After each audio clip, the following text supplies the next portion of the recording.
Alright, look what's back. Part one, I guess, of motor removal, motor swap. There's a replacement. That's a good sign. It's got the updated timing chain tensioner. New belt, but we're going to get rid of all that. Got a slightly bad turbo.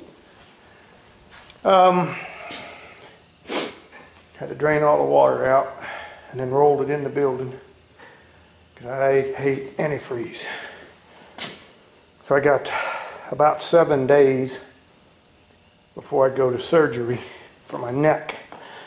So I need to try and get this motor in there in the next couple of days to, well, it'll be more than a couple of days because I may have to order parts for that one. So I at least need to get this motor out and see what we need to do.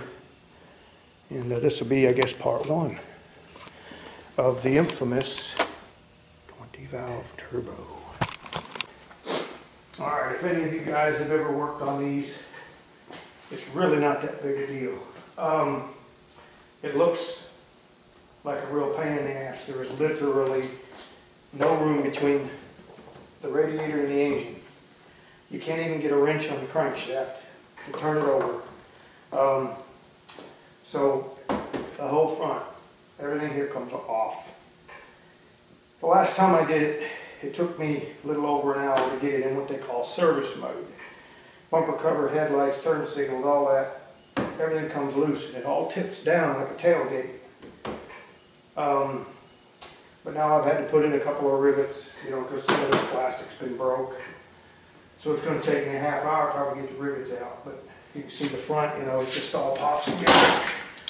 And the cars are actually not that bad to work on, but this is a triple play for me. This thing here has been nothing but a pain in my ass. And you can actually see, I don't know if you can see it down there, but if you look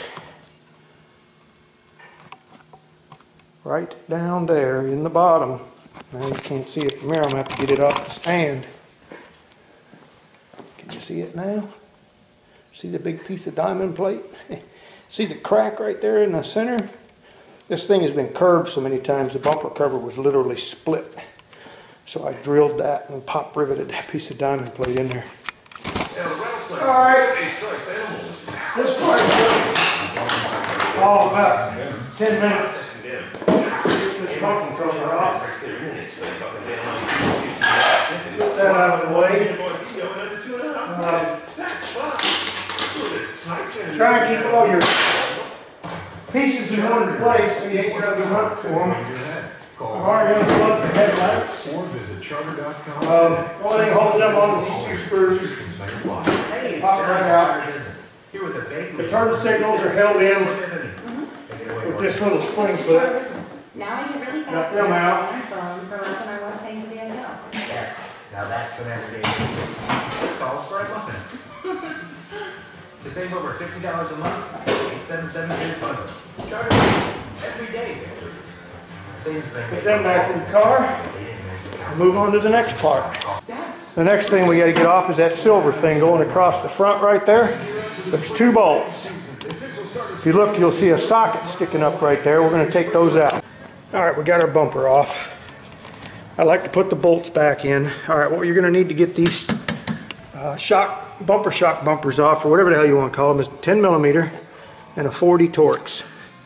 And we'll get those out. Okay, that's it for that one. That's between this one and this one over here, that's probably half of the support of the whole core support. I'm probably maybe 30 minutes away from having this thing tipped down. So we'll get this other one out. Okay, there's both of those, the front bumper. You can see how close we're getting. Okay, this bolt here. There's another one right there. You get up from underneath. Same here, same here. Disconnect the radiator hoses and get the air box out. Disconnect the hood latch. Unplug the cooling fans and we're almost there. And you can leave the air conditioner, all that hooked up. Air-to-air pipe that goes across, because the air goes in here. There's a pipe that comes out the bottom, runs across into this air-to-air right here, and then up into the intake manifold right there. It's like a semi, just a little different. Put all your bolts back in their respective places when you can. Get a bucket, don't throw them on the floor. Nothing worse, working on an import, European. I call them European because I'm not much into the imports. I'm more, or the Jap cars, I'm more into the Europeans. They're just built a little better. You wouldn't know it by me working on this piece of crap. But, I strip all the nuts and bolts off my spare motors. I got a place in town here that'll sell me nuts and bolts by the pound. I go there and I buy handfuls. Handfuls. Okay? Let me show you back here. This is my messy back room. Okay? Anybody need a W9 door, daylight, passenger side? I got one. This bin here, you know what that is, don't you? That's all stainless. Every bit of this is stainless. There's probably 20 pounds of stainless. Christmas crap everywhere back here. Truck parts, brake chambers. That's come off my Rigmaster. I made a special cooling fan. My steel supply. My rear tail light panel for a big truck. Aluminum. My chop saw. Fan hub off my Western Star. My other toolbox. Oh, got a Volvo door. Diamond plates and drill bits. Anybody want to make a cannon out of some seamless pipe? That's 2-inch bore. That's 200 caliber. Make a good cannon, 4 feet long. I got a bunch of them. All my hoses and my glad hand rubbers and manuals and junk. I'm a messy bastard, ain't I? This is how close we are. Remember the 4 bolts I just showed you? Okay. We just got a couple of hoses and this hood latch and stuff to take off. And that thing's pretty much just going to fall forward. And then you get access to the motor. Now do you see how much closer we are? Look at this. Lower radiator hose is really the big hole up here. And the cooling fan switch, which I just popped off. Probably the hardest thing here is this lower hose clamp. It doesn't have a clamp, it's got a clip.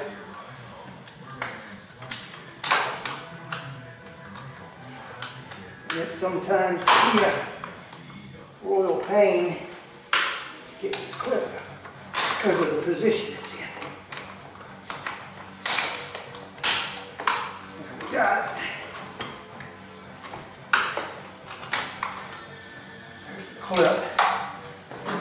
Put that back up so you're not binding it.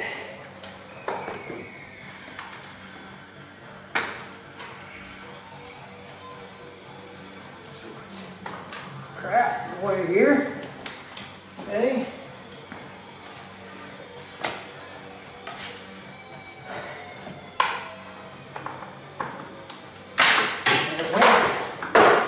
Think about that. That's called service mode. Now, the motor will come out just like that. That took me all of about an hour. And I'm not joking. You can piece together the times of these videos. I never shut the camera off the whole time, as far as I quit recording, but I didn't shut the lid. And I generally got a 2-minute window before that shuts off. So now you just go and strip everything down. AC pump, get that compressor off and let it hang. It's got 4 bolts in the back. You just drop it, get the belt tensioner off. Tensioners, alternator. Cooling fan is bolted from the back. See this bracket laying here? That's that bracket that you see that's got the alternator cooling fan. You see it bolted to the engine right there. Okay, there's a Allen head bolt through the back and that cooling fan will come off. And then just start picking it apart. I mean, you just got to get the air box out, turbo off. You don't have to take the intake off. It makes it a little easier, but that's just one less gasket you got to buy. But I guess we'll leave this at part one.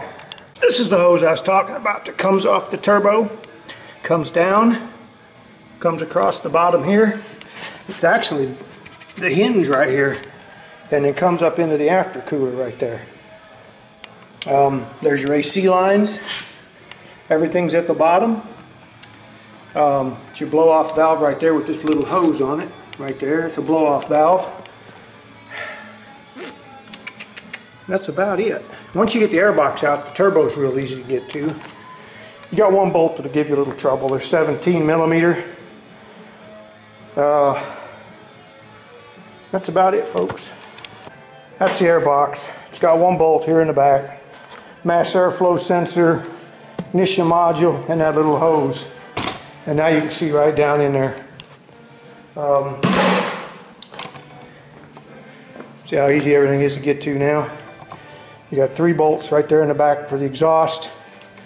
You climb underneath, you got 2 coming up from the back. You can pull the whole converter out. 3 bolts there in the top. You can see them right there. They're 17 millimeter. That'll get the turbo off. And then you get to the transmission bolts and the flywheel bolts because the starter's under there.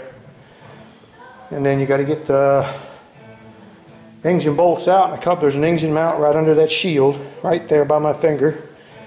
Hammer that out and it should fly right out. All right, I spent another 15 minutes. Got the AC pump blower, the belt tensioner off the belts. Air-to-air boot goes to the intake. I got the blow-off valve and all that unhooked. Water bottle. Now, when you put these together, it's a good idea. What I will do, I'll stick a hose in there and I'll blow all the water all through here. I'll take this air-to-air off, blow it out, rinse it out, make sure everything is clear, because you don't know what you dropped in there, what fell in there, what critter crawled in there while you had this thing apart. All you need to do is tear up that $500 turbo the minute you start this motor up. Spool that thing up to about 4 or 5 pounds of boost, and it's like a shop vac. Anything that, I'm telling you can see how big this hole is now. It's the same size here. That's the intake side of the turbo. This is the outside, or I'm sorry, other way around. This is the inside. This is the out that goes over here to the intake. So it'll suck everything in here, and that's all you need to do. And this is what you're going to end up with. Okay? See that? That's junk. The nut is actually coming off of this thing. What had happened is it's probably seized up, and just the centrifugal force of it spinning spun the nut loose. Typical problem. These things are always junk. Kind of wish it was good when I got the motor, but oh well. Good thing is the turbine in the back, okay, is still there, and the turbine here is still here. So that means we didn't blow anything through the motor. You can see the turbines there, all the blades are there. There's no shiny metal shakings. I think it just got dry and seized up. So, I mean, if that turbine would have been screwed up, I would have probably passed on this motor. But like I said, it's got a late model tensioner, 4 new coil packs. Let's hope for the best. I'm done for the night.